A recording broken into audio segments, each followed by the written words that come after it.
Kalau kita tengok tadi Brunei dengan Malaysia. Okey, apa khabar Brunei?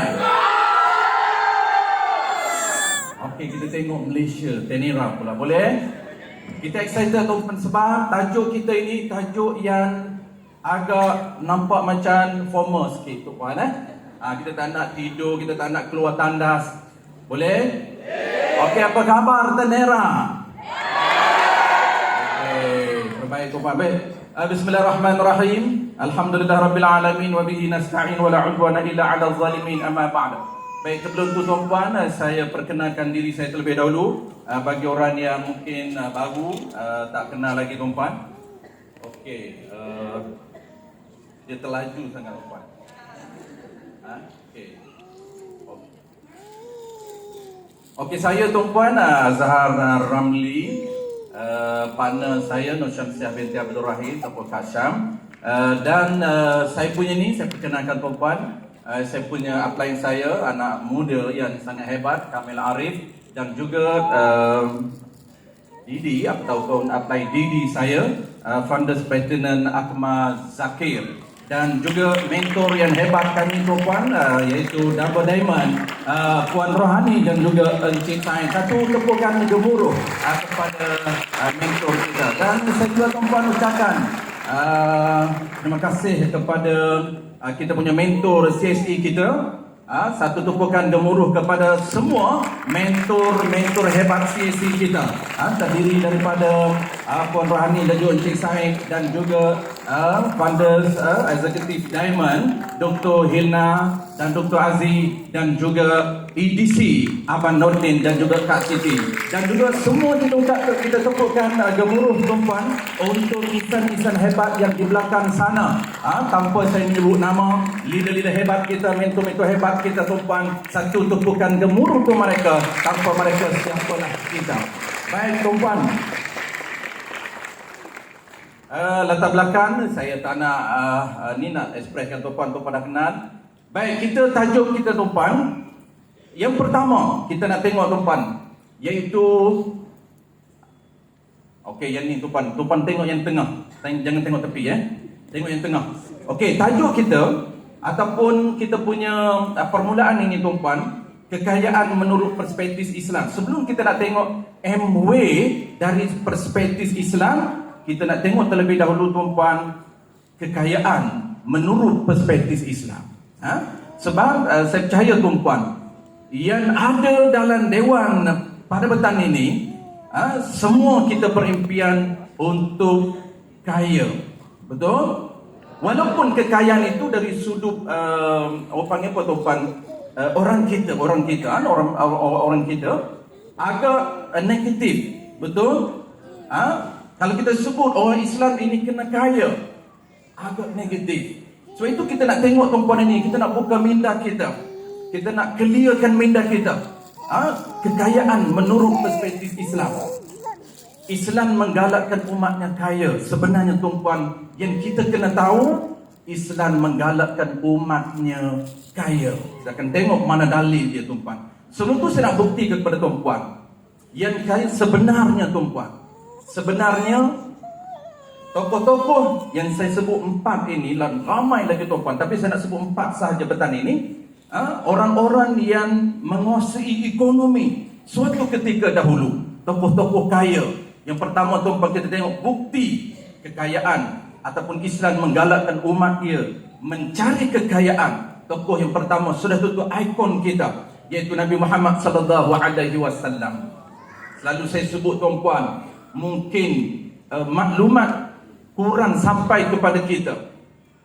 Nabi tuan-puan, ikon kita ini, dia merupakan seorang jutawan ataupun seorang kaya, hartawan pada usia muda lagi. Cuma gaya hidup dia berbeza.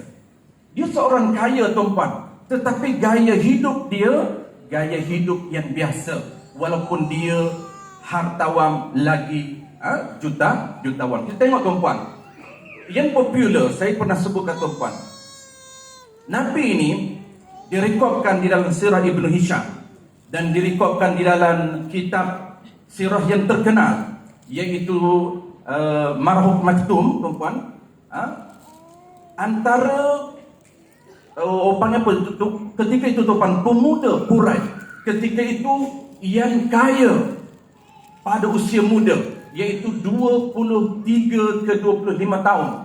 Dia sudah mencapai kekayaan yang luar biasa ketika itu.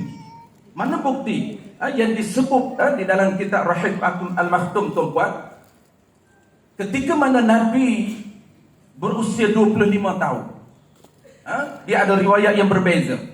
Nabi membayar mas kahwin kepada isteri dia, iaitu Siti Khadijah.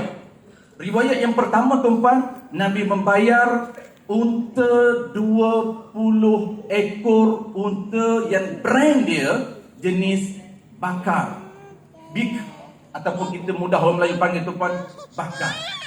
Tuan biasa dengar tak Abu Bakar? Tak biasa dengar? Popular tuan, orang Melayu kan ada nama Abu Bakar, iaitu sahabat Nabi. Sebenarnya bakar itu gelaran kepada Abu Bakar itu merujuk kepada bikrun, unta. Dia unta antara unta muda yang sangat berkualiti, tuan-tuan. Dan riwayat yang kedua, tuan-tuan, lagi besar, iaitu Nabi memberi hantaran kepada isteri dia 40 ekor unta. Ini riwayat yang kedua. Maknanya, tuan-tuan, kalaulah kita tengok, kita survey, tuan-tuan, dia harga unta big ini antara unta yang paling mahal, unta yang berkualiti. Lebih kurang kata para ulama, kalau harga hari ini, tuan-tuan, belasan ribu, bukan harga 5,000, 7,000 yang tuan-tuan biasa duk korban unta tu. Ada tak orang kita biasa korban unta, tuan-tuan? Harga biasa agak-agak berapa? Lebih kurang 5,000 saja. Itu unta biasa, bukan unta yang mahal, bukan unta yang terbaik, tidak. Itu unta biasa. Sebab itu Nabi, tuan-tuan, dia pertamanya dia memiliki dua brand unta yang orang panggil apa, tuan-tuan, sangat kualiti. Pertamanya iaitu unta bikrun, dia panggil bakar. Ini sangat kualiti, harga yang mahal. Satu lagi, tuan-tuan, Nabi dia memiliki kenderaan yang sangat luar biasa.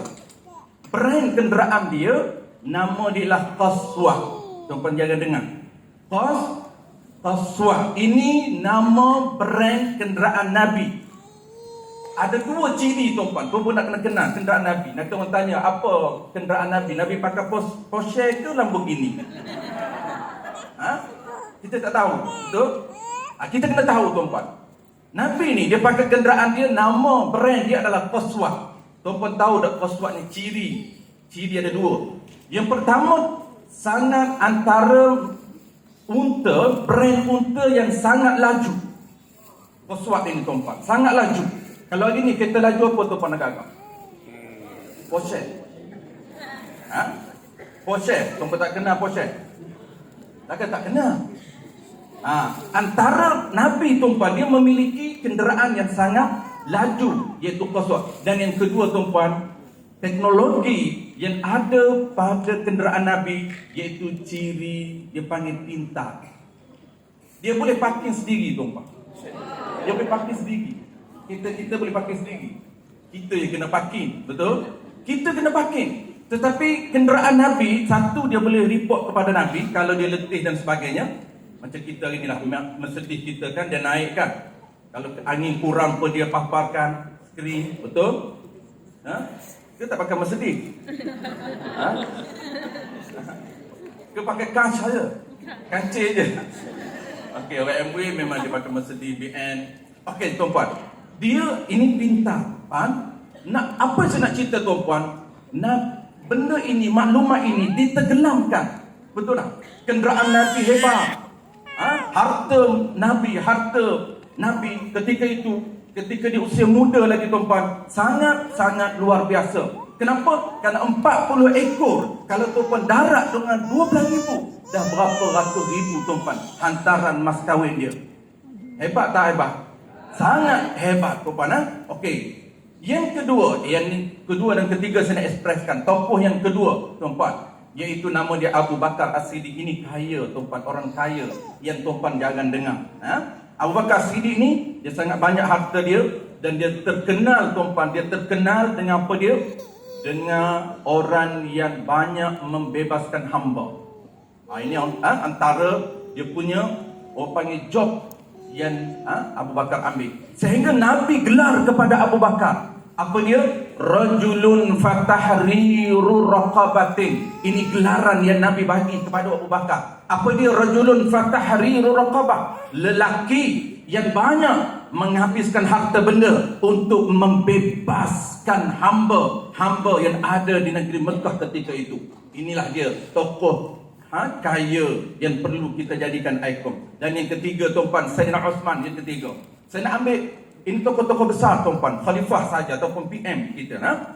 Yang ketiga tuan-puan, Sayyidina Uthman bin Affan juga orang yang kaya tuan-puan. Dia terkenal dengan orang yang zuhud, dia terkenal dengan orang yang sangat kuat beribadat. Dan yang ketiga, Sayyidina Uthman bin Auf. Ini juga tokoh nombor 1 Madinah. Dia merupakan tuan-puan orang kaya Madinah.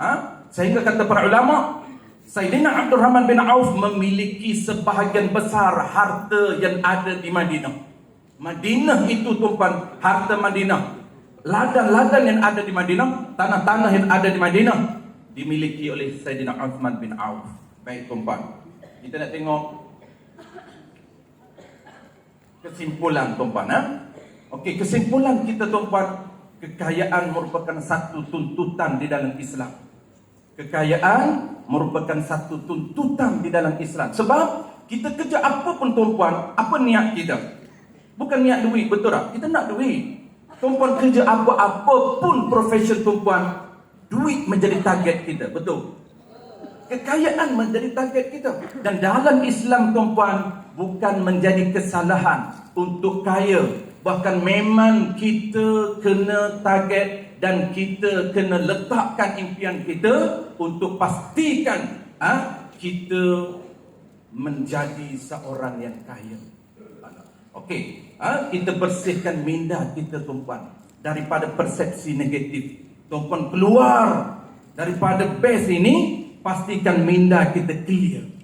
Daripada apa? Daripada persepsi negatif ataupun mitos-mitos yang menakut-nakutkan umat Islam daripada menjadi kaya. Kita takut nak berimpian nak jadi jutawan, takut nak jadi kaya. Kenapa? Kerana seperti Datuk Zul cerita tadi, banyak budak-budak hitam yang mengganggu kita. Betul? Kalau kaya, kejar, buat bisnes, kejar dunia. Sedangkan memang Nabi sebut, memang Allah Ta'ala sebut, Rabbana atina fid dunya hasanah wa fil akhirati hasanah wa qina azabannar. Allah suruh ambil dua-dua, dunia dan kebaikan akhirat. Tuan-puan, baik, mana dalil? Saya nak bagi satu dua saja tuan-puan. Dalil dia, Allah sebut apa dalil yang supaya Allah perintah kita mengambil peluang dan kekayaan yang Allah sediakan di dunia ini untuk kita rebut dan kita tukar. Bukan sahaja dapat pendapatan ataupun kekayaan, tapi Nabi Allah Ta'ala sebut jadikan juga jana untuk pahala. Allah Ta'ala sebut tuan dalam surah Al-Qasas ayat 77, wabtaghi fi ma ataka Allahu daral akhirah wa la tansa nasibaka minad dunya. Allah sebut apa tuan-puan? Tuntutlah harta kekayaan yang telah dikurniakan oleh Allah kepada kamu akan pahala dan kebahagiaan dari akhirat, dan janganlah engkau melupakan bahagian kamu di dunia. Jangan kita tuan-puan, Allah berikan kekayaan ataupun peluang di dunia ini untuk kita rebut kekayaan, dan kekayaan itu kita jadikan sebagai sumber untuk kita jana pahala. Banyak lagi tuan-puan dalam surah-surah lain, antaranya surah Jumaat. Tuan-puan biasa dengar, fa idza qudiyatis salatu fantashiru fil ard wabtaghi, sebut rebutlah min fadlillah wadhkurullaha katsiran la'allakum tuflihun.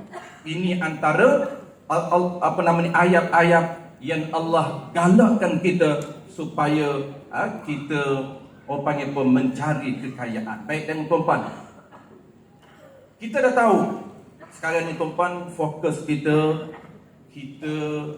nak pastikan orang panggil apa, tuan-tuan, harta benda itu ataupun kekayaan itu menjadi matlamat kita. Boleh tuan-tuan? Okey, sekarang ni tuan-tuan, kita nak tahu apabila Allah Ta'ala perintah kita, tuntut kita supaya kita jadi kaya, apa sumber ataupun platform ataupun cara untuk jadi kaya? Adakah agama sediakan? Itu kita kena tahu tuan-tuan. Kita kena tahu apa platform yang agama sediakan kepada kita untuk menjadi kaya. Ini yang kita nak kena tahu. Baik, tengok.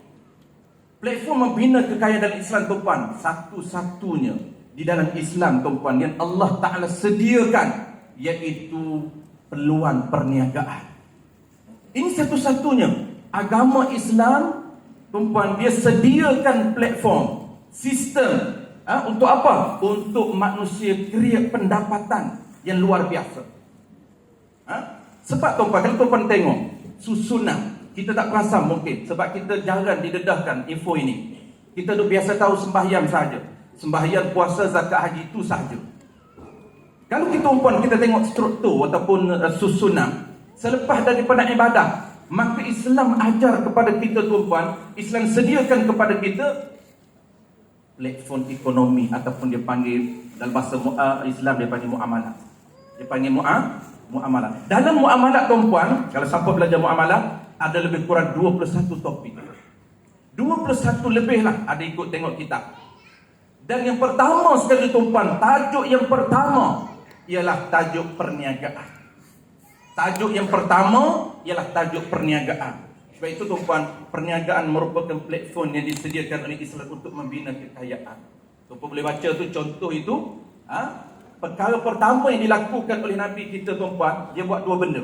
Selepas hijrah, apa yang Nabi buat? Nabi bina masjid tuan-tuan. Dan selepas itu Nabi bina pasar raya ataupun pasar sendiri. Dan di dalam sirah Ibn Hisham tuan-tuan, memaparkan kepada kita bahawa Nabi berjaya create sehingga lebih 14 pasar yang berada di Madinah. Pasar raya untuk umat Islam di Madinah. Ini tuan-tuan nak cerita bahawa perluan perniagaan itu merupakan platform yang Allah sediakan. Baik, mana dalil tuan-tuan? Kita nak cerita dalil oleh kerana perspektif Islam tuan-tuan. Mana dalil yang kata perniagaan merupakan platform yang terbaik? Nabi pernah ditanya tuan-tuan, Su'ila Rasulullah sallallahu alaihi wasallam. Nabi tanya, sahabat tanya Nabi, ayyul kasbi atyab? Nabi tanya, sahabat tanya, apakah pekerjaan yang terbaik di sisi agama? Sebab itu tuan-tuan, saya nak buka minda kita. Walaupun apa pun profession tuan-tuan jangan lupa untuk buat bisnes. Saya percaya tuan-tuan, yang datang hari ini ni dari pelbagai latar belakang. Ada yang government, ada yang swasta, ada yang kerja sendiri, ada yang full time business. Walau apapun kerja kita tuan-tuan, jangan kita tinggalkan bisnes. Kenapa? Kerana ada rahsia yang besar. Kenapa Nabi sebut? Nabi jawab tuan-tuan, qala Rasulullah sallallahu alaihi wasallam. Apabila sahabat tanya, maka Nabi jawab. Apa Nabi jawab? Nabi kata, qala amalur rajuli biyadihi wa kullu bai'in mabrurin ay la ghisha fi wa la khiyanah. Nabi sebut tuan-tuan dua jenis profession kerjaya yang terbaik dan agama. Pertamanya ialah tiap-tiap kerjaya ataupun aktiviti yang menggunakan tangan sendiri, iaitu pertukangan dan perladangan. Dan yang keduanya ialah tuan-tuan, kullu bai'in mabrurin, tiap-tiap perniagaan yang baik, yang tidak ada tipu daya dan penindasan. Inilah direct Nabi sebut tuan-tuan, perniagaan merupakan aktiviti yang terbaik dalam agama sektor tuan-tuan. Sebab itu ada bahasa nak banyak rahsia dia. Tapi hari ini kita tak fokus kepada rahsia. Ya, saya nak buka minda tuan-puan, kenapa perlu untuk kita terlibat dalam perniagaan. Dia ada topik lain tuan-puan, rahsia berniaga dalam Islam. Kenapa nak disebut berniaga? Kerana banyak rahsia-rahsia dalam agama perniagaan itu. Baik, umat Islam perlu berniaga tuan-puan. Ini kita nak. Sebab hari ini tuan-puan biasa dengar kalau kita ajak orang buat bisnes, apa yang biasa orang jawab tuan-puan? Agak-agak biasa, apa yang jawab? Apa dia? Tak minat lagi? Tak ada masa? Tak reti. Akan kita jawab, tak reti. Produk. Modal. Oh, okey, bagus abang. Abang kata, akak kita jawab, tak reti. Jom Kelantan. Tak reti dia kata. Tak pandai. Ada abang kita jawab, tak ada modal. Apa lagi? Tak ada masa. Tu Datuk Zul dah cerita tadi. Tak ada masa. Tak minat. Itulah jawapan dia tuan-puan. Tak reti. Tak, dia kerja apa? Akak kerja apa kak? Akak kerja apa? Jaga. Ada tak benda yang kita masuk kerja tuan-puan, tu jadi pandai? Ada? Tak ada. Apa pun kerja kita, government ke swasta, hari pertama kita masuk kerja, terus pandai. Tak belajar apa pun tuan-puan, tak masuk kursus, tak ada siapa ajar pun. Bos kita tak ajar, leader tak ajar, terus jadi pandai. Ada tak ada? Tak ada. Kita tanya, you kerja apa? Saya ni pegawai sekian-sekian. You pandai ke? Tak pandai. Tapi kenapa you kerja? Tak pandai. Dia tak jawab tuan-puan. Saya pernah tanya kawan saya, apabila saya tanya, jom buat bisnes, tak pandai. Tuan-puan jaga, kalau dia jawab tak pandai tuan-puan kena ada ayat bagaimana cara nak backup dia. Sebab sebenarnya tuan-puan, dia ditakut-takutkan dengan bisnes. Dia dinegatifkan dengan bisnes. Kalau Datuk kata tadi tuan-puan, Datuk tadi dia cakap budak hitam. Sebenarnya budak hitam tu kalau dalam Islam dia panggil apa? Yang menakut-nakutkan orang ini, dia panggil syaitan. Pasal tuan-puan. Syaitan inilah dia kata kalau you berniaga, gila dunia. Jangan berniaga, tak pandai. Tak payah berniaga. Kita bukan DNA berniaga. Datuk nenek kita tak berniaga. Datuk nenek kita semua kerja kerjaan. Kenapa kita nak berniaga? You nak cari nahak, you nak cari mati. Niaga nak makan apa? Pulau. Ini semua ni tuan-puan, kerja dan dayah syaitan. Tuan-puan kena baca je, kena jampi. Kalau ada syaitan macam Datuk sebut tadi, budak hitam duduk tepi kita tuan-puan kena jampi ayat tuan-puan. Tak kepala dia. Bahaya. Sebab dia nak menjarak jauhkan kita dengan perniagaan. Benda ni tuan-puan ingat, kalau benda tu terbaik dalam agama, dia akan ada cabaran, dia akan ada halangan. Sebab itu rahsia besar dalam agama bukan mudah untuk kita buat. Sebab itu tuan-puan agak mudah dah nak buat bisnes ni, mudah tak? Mudah aja, ini kata cakap payah. Mudah, tapi taklah senang sangat. Betul tak? Tapi bagi siapa yang betul-betul buat, insya-Allah boleh berjaya. Saya nak sebut tuan-puan, cabaran tetap ada apabila benda yang baik, benda yang elok, tetap ada cabaran. Sebab jin. Apa nama dia tu? Datuk jin. Syaitan. Syaitan ni ada dua. Satu syaitan tak nampak, satu syaitan yang nampak. Minal jin. Daripada jin manusia. Ada jin di kalangan manusia, ada jin yang memang tak nampak. Itu jin yang real tu. Itu tak nampak. Tapi ramai yang duk ganggu kita nak berjaya dalam bisnes ini ialah jin yang nampak ni. Itu pun kena jampi juga ayat tuan-puan. Tuan-puan nak ayat apa kena jumpa saya lah. Baik, kita terus tuan-puan. Okey, settle satu keperluan untuk menjana pendapatan tanpa hak. Ini antara kenapa baiknya berniaga. Ini yang syaitan duk kacau. Syaitan tahu kalau dia berniaga, confirm ni. Niaga confirm. Kalau buat MW, confirm dia akan melancong. Kalau buat MW, confirm pendapatan dia 20k ke atas. Syaitan kacau. Ini yang syaitan malu. Jangan buat MW. Satu keperluan untuk menjana pendapatan tanpa hak.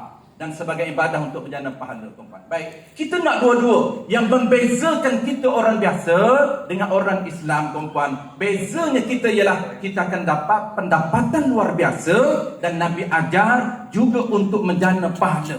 Okey, kita tengok.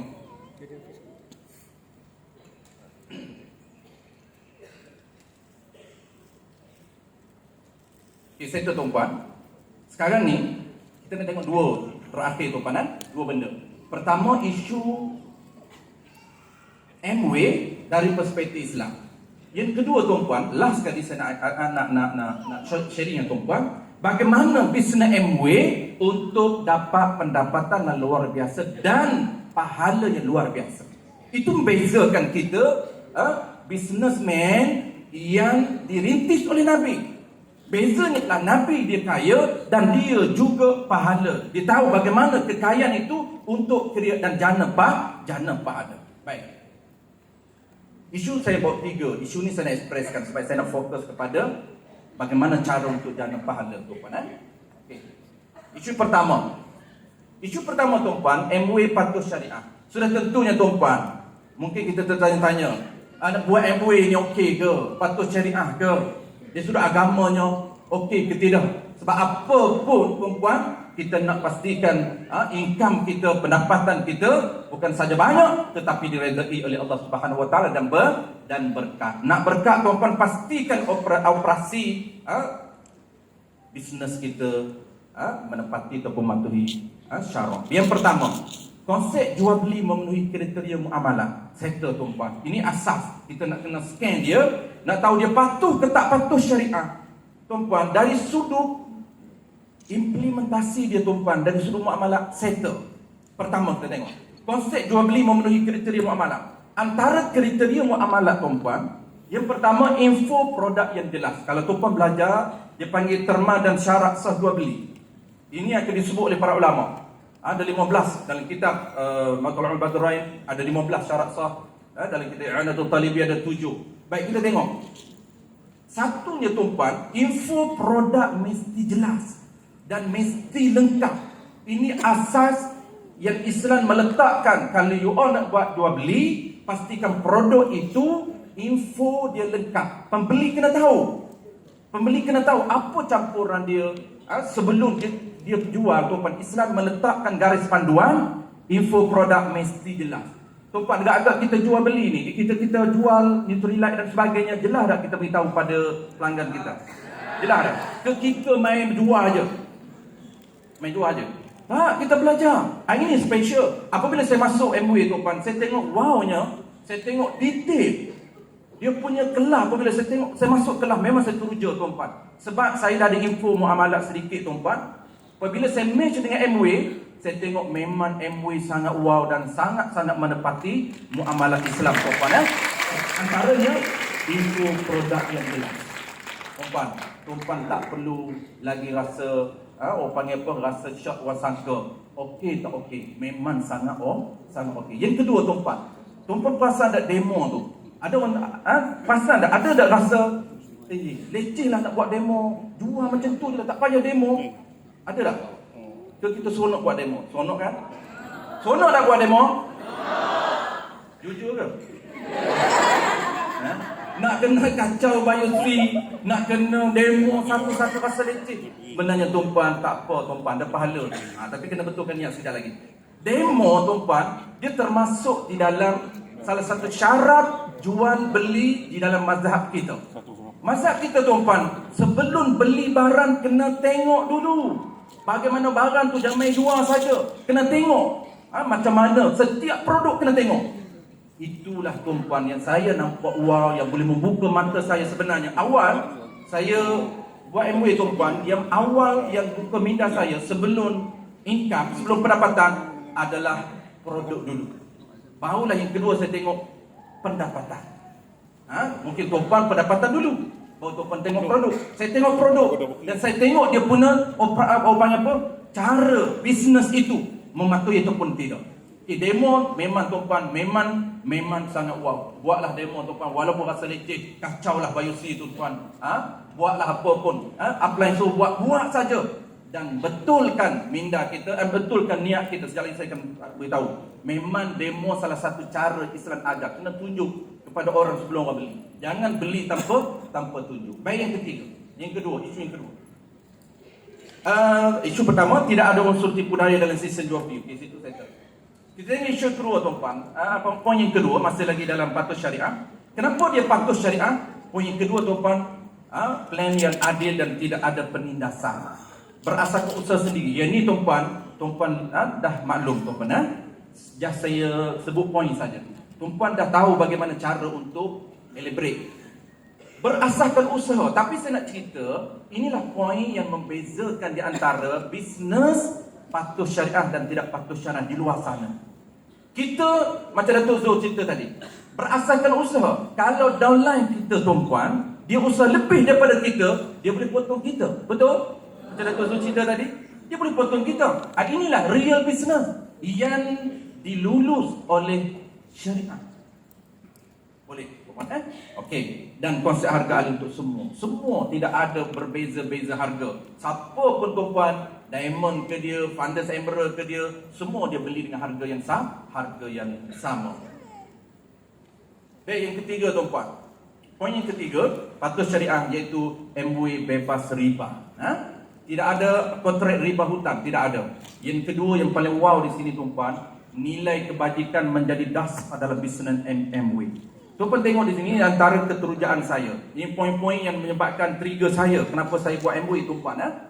Kenapa saya pilih buat MOU? Ini salah satu trigger. Dasar kebajikan yang menjadi prinsip ataupun dasar dalam bisnes MOU. Contoh, tuan-tuan, ini satu contoh. Tidak ada angkat jual beli hutang dengan harga yang tinggi. Sebenarnya, tuan-tuan, dalam sistem muamalat boleh kita buat. Tapi kenapa MOU tak buat? Ini bagus, tuan-tuan. Tidak ada angkat jual beli hutang dengan harga yang tinggi. Kalau riba, tuan-tuan, riba hutang itu berlaku dalam hutang. Tetapi ini boleh dibuat di dalam sistem muamalah. Kalau MOU nak buat, tapi MOU tak buat. Tuan-tuan, kenapa? Inilah salah satu cara dia nak jaga kebajikan semua abu-abu dia. Walaupun beli dengan 12 bulan, tuan-tuan, sama saja. Tengok, walaupun sah di sisi muamalah, akad jual hutang dengan harga berbeza daripada harga cash, tetapi MOU tidak memilih untuk mengambil keuntungan dengan menaikkan harga secara akad jual beli hutang. Walaupun boleh buat, tuan-tuan, tapi MOU tak pilih untuk buat. Itu tuan-tuan. Yang kedua, MOU Yahudi. Ini topik yang memang wow lah. Orang kata kat kita, tuan-tuan, nak tu haji, nak jumpa dengan jemaah masjid, tuan-tuan, kacau. Buat apa Ustaz? MOU Yahudi. Dia pulang. Ustaz ke tak kira, ustaz ke tak ustaz, dia kata. Aku kalau buat MOU, aku akan pulang. Kenapa? Yahudi. Dia tak tahu menata apa Yahudi, boleh tak tahu pun.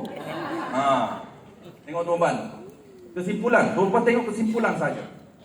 Okey. Yahudi ni sebenarnya, tuan-tuan, ada satu istilah atau gelaran digunakan. Asal dulu, tuan-tuan, harus dulu hukum. Sebab kita kan perspektif Islam, nak tahu hukum lah. Okey, hukum harus berurus niaga dengan orang kafir. Walaupun Yahudi, boleh Abang Haji nak urus niaga dengan orang kafir, tak ada masalah apa. Boleh. Itu dia pun terkejut tu sebenarnya. Berniaga dengan orang kafir boleh, tak ada masalah apa, tuan-tuan. Walaupun orang kafir itu Yahudi, boleh. Bahkan Nabi tunjuk contoh, tuan-tuan. Nabi ni dia ada baju besi dia gadaikan kepada seorang Yahudi sehinggalah dia meninggal. Ni Nabi nak tunjuk boleh berurus niaga dengan orang kafir walaupun Yahudi. Tetapi pengasas MOU bukan Yahudi, tuan-tuan, jangan riba. Nak cerita boleh. Boleh tak kalau kita nak berurus niaga dengan Yahudi? Boleh, tak menjadi isu pun, tak haram pun. Tetapi sebenarnya, tuan-tuan, jangan bimbang. MOU tidak ada kaitan dengan Yahudi. Tidak ada kaitan dengan Yahudi. Dia bukan berasal daripada bangsa Yahudi. Bahkan dia orang Belanda yang hijrah ke Amerika. Itu kena cerita. Okey, settle, tuan-tuan. Boleh? Tuan-tuan berbenih juga. Yahudi. Tak tahu nak jawab. Dia kata aku tak tahu nak jawab. Yahudi. Betul lah tu. Jemaah kata jangan jual produk MOU, itu produk Yahudi. Tak apa, Yahudi aku jual. Apa? Tak pandai nak jawab. Okey, yang ni penting tuan-tuan. Saya nak fokus yang ni. Yang ni yang ketiga ni. Yang ni tuan-tuan. Yahudi tadi mudah je tuan-tuan. Nak jatuhkan hujah Yahudi sangat simple saja. Tapi yang ni agak kompleks sikit tuan-tuan. Kalau orang guna perang saraf, kempen BMF, memang fair kita. Betul? Kalau tak tahulah fair. Itu kita nak bagi tahu tu. Tengok. Kempen kesedaran BMF ni tuan-tuan. Kita kena didik, kita kena educate masyarakat. Orang yang semangat BMF, kadang-kadang dia tak tahu pun apa itu semangat BMF sebenar. Dia tak tahu. Sebab tu kita kena tahu. Kita lah yang akan educate dia. Haji tahu dah BMF ni apa dia. Kena tahu. BMF ini dia kata jual, tolong support orang Islam lah. Produk orang Islam. Kicap ni kicap orang Islam dah. Ya, belilah. Itu je dia tahu. Satu ciri je dia tahu tuan-tuan. Ni kita nak tengok. Pertama tuan-tuan, ciri BMF yang sebenar. Memilih produk buatan Muslim yang menepati kriteria halal dan tayyib. Ini tuan-tuan, pilih produk buatan Muslim.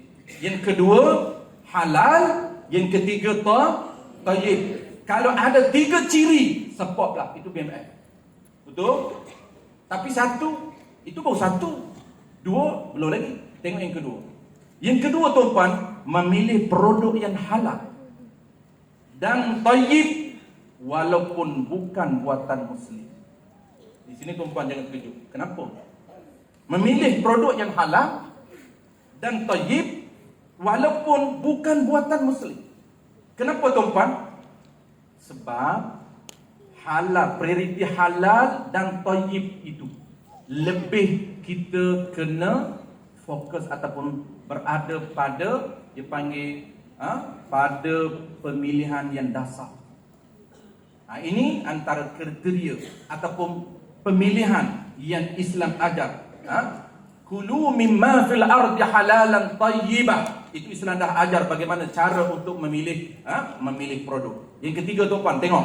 Menyokong bisnes Muslim yang patuh syariah walaupun produk bukan buatan Muslim tetapi mempunyai ciri yang halal dan tayyib. Kita termasuk BMF juga. Sebab kita menjual produk halal. Yang kedua kita jual produk tayyib. Dua-dua itu merupakan kriteria yang asas, yang dasar dalam pemilihan produk. Bukan letak asasnya adalah Islam. Dan yang ketiga tuan-tuan, bisnes itu dibuat oleh orang Islam. Termasuk kita menyokong bisnes BMF. Ini kesimpulan tuan-tuan. Yang ini penting. Apabila pertembungan BMF dan halal dan tayyib, biasanya tuan-tuan, okey tengok produk Muslim halal tapi tak tayyib. Biasa kita pilih yang mana tuan-tuan? Kita, kalau kita tak tahu sebenar, tidak ada ilmu pemilihan pemakanan dan agama, kita akan pilih yang pertama. Produk Muslim halal, tak tayyib pun tak apalah tuan-tuan. Asal orang Muslim buat. Betul tak tuan-tuan? Itu semangat BMF yang tidak menepati dengan garis panduan pemilihan pemakanan dan agama. Kena betulkan.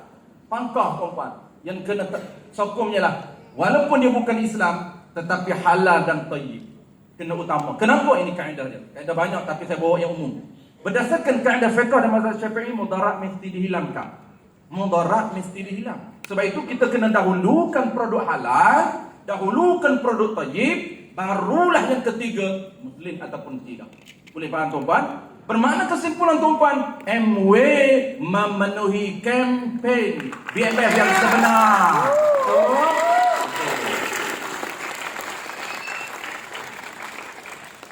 Last kali tuan-tuan, saya ada masa 5 minit lagi. Okey, bisnes MW yang boleh menjanam pahala. Saya cuba ekspreskan, ini yang penting. Penutup tuan-tuan, penutup. Okey, untuk kita nak dapat dua PV yang saya sebut tadi. 2 PV tadi, tuan-tuan, sempat dah ambil tadi? Tak sempat? Okey, sempat Kita nak tuan-tuan, akhir ini, kita nak pastikan, betulkan minda tuan-tuan dan betulkan niat. Minda betul, niat tak betul, tak cantik. Kita nak betulkan dua. Minda betul, niat betul supaya pendapatan kita luar biasa dan pahala kita juga luar biasa. Kita dapat apa tuan-tuan? Dua PV, iaitu point value dan pahala value. Okey, yang pertama, untuk mendapat pahala ni tuan-puan, sudah tentu kita kena betulkan niat. Kita kena betulkan niat. Saya nak sebut 3 je tuan-puan. Banyak niat yang diajar oleh para ulama. Lebih daripada 7 niat untuk nak dapat pahala ni tuan-puan, berniaga dalam perspektif agama ini, lebih daripada 7 niat. Tapi saya nak cerita kat tuan-puan 3 saja ini. Yang pertama, niat mencari pendapatan wajib dan sunat tuan-puan. Tuan-puan yang ni walaupun kadang-kadang terlupa nak niat tuan-puan, samalah kita kerja government pun bukan dia niat pun. Swasta pun kadang-kadang terlupa nak niat. Lagi-lagi dah berniaga tuan-puan, dunia semua ni berniaga ni. Niat berniaga tak jadi dunia apabila niat tuan-puan. Kalaulah tuan-puan niat betul, perniagaan tuan-puan, aktiviti kita jadi aktiviti akhirat. Okey. Banyak berbelanja sunat cepat kaya. Kenapa kita kena betulkan niat? Supaya setiap aktiviti kita tuan-puan ada pahala wajib dan pahala sunat. Bagi orang perempuan dia tak ada tanggungan wajib, tapi dia akan dapat pahala sunat. Dia niat aku nak pendapatan yang sunat, pendapatan lebih tuan-puan. Okey. Yang kedua tuan-puan, niat membina hubungan persaudaraan. Ini juga penting tuan-puan. Setiap aktiviti kita tuan-puan, aktiviti jumpa prospek, jumpa downline, jumpa siapa pun tuan-puan, niat ziarah ini sangat luar biasa pahala dia. Ziarah ni tuan-puan, dia punya tujuan dia dalam Islam tuan-puan. Tujuan apa? Untuk membina hubungan. Dan bina hubungan ini tuan-puan, yang saya sebut menjalinkan hubungan itu, sebenarnya tuan-puan pahala dia besar. Sebab itu ziarah ini hukum dia sunnah, terkadang hukum dia afdal kita ziarah. Apabila kita nak ziarah niaga ke rumah downline kita, ke rumah APC kita ataupun ke rumah prospek kita, kita niat aku pergi ni dengan niat ziarah. Untuk apa? Untuk bina hubungan, jalinkan hubungan. Bermula tuan-puan dengan hubungan partner kita, suami isteri. Tuan-puan kena bina hubungan. Afdal tuan-puan, sangat afdal ni bina hubungan ni. Networking sebenarnya kita tak perasan tuan-puan. Sebab itu kita kena panggil apa? Sedar. Sebenarnya membina hubungan dalam bisnes itu salah satu daripada tawaran dalam agama untuk kita create pahala. Bina hubungan persaudaraan. Jangan silap bina hubungan. Jalin hubungan, bina hubungan tuan-puan. Jangan silap. Kalau silap bina hubungan, dia tak sampai ke puncak kejayaan. Dia sampai ke seberang. Kena bina dia. Cara bina tu tak sempat ajarlah tuan-puan. Okey. Bina hubungan bermula dengan partner kita, bina hubungan dengan parent kita, bina hubungan dengan jiran-jiran kita, bina hubungan dengan kawan-kawan kita, bina hubungan kawan-kawan ayah kita tuan-puan. Semua kita bina hubungan. Setiap hari pastikan tuan-puan kita niat untuk dapat kenalan baru. Tuan-puan dapat kenalan baru tu ada pahala. Ada pahala. Carilah kenalan. Tapi betul kalau cari kenalan, jangan cari kenalan yang berbeza. Jantina. Tapi tak apa tuan-puan, kadang-kadang dia kata laki tak payahlah prospektin perempuan, laki prospektin laki lah, perempuan prospektin perempuan. Tak apa tuan-puan, betulkan niat. Saya lelaki, kalau saya prospektin perempuan, partner saya dia tak marah sebab saya betulkan niat. Nak bina hubungan yang untuk niaga, bukan bina hubungan untuk lain. Orang perempuan dia kena percaya lah. Okay, perempuan lah. Dah berapa kali lah? Ini lah yang betul, nombor 3. Okey tuan-puan, niat bantu orang lain berjaya dalam ekonomi. Ini tuan-puan jangan lupa. Jangan lupa, kadang-kadang kita terlupa. Kita bagi nak gila, kita nak bantu dan lain kita, dia berjaya. Tapi lupa nak niat. Itu rugi. Memanglah kita bantu, tu MOE akan bayar royalty pada kita. Betul tak? Bayar passive income, kita bantu dan lain kita sehingga berjaya. Tapi kita nak bukan saja passive income pendapatan kita, tapi kita nak passive income dari sudut pahala. Kita niat aku bantu dia sehingga dia berjaya. Untuk apa dia? Kerana agama ataupun kerana Allah Ta'ala. Bantu, tunjuk ajar dan bimbing orang lain sehingga mereka berjaya dalam aktiviti perniagaan dan niat ikhlas. Baik, saya dah habis masa tuan-puan. Penutup saya tuan-puan. Okey, tuan-puan jangan tengok kat sini. Saya tak nak baca.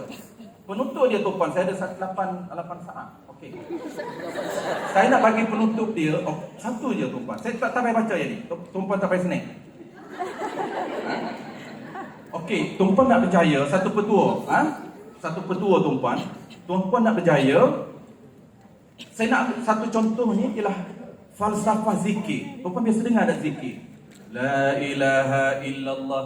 Zikir. Allah, Allah zikir kan? Okey, tuan-puan ambil falsafah zikir. Untuk berjaya tuan-puan, tuan-puan kena benda tuan-puan nak. Contoh tuan-puan nak apa? Akak nak apa? Diamond. Diamond lah. Takkan nak emerald. Betul tak? Okey, target kita diamond dah. Diamond. Jangan emerald saja. Saya tanya saya, ustaz nak apa? Diamond. Okey, kalau tuan-puan nak diamond, falsafah zikir yang diajar dalam Islam. Tuan-puan nak buat apa? Tuan-puan kena zikir. Zikir ni tuan-puan ingat kepada Allah. Ada zikir lisani, ada zikir qalbi, ingat di hati.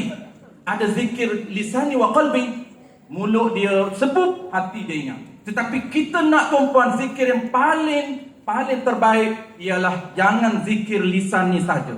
Jangan diamond, tak meresap di hati pun. Tak meresap di hati pun. Sebab itu keluar beg sama sikap dia. Betul tak? Macam ada tu kata tadi, sampai ke A saja. Syaitan kacau, dah duduklah. Tak boleh lawan syaitan, tak boleh kata. Tidak ada kekuatan. Zikir lidah ni tuan-puan bagi meresap di hati.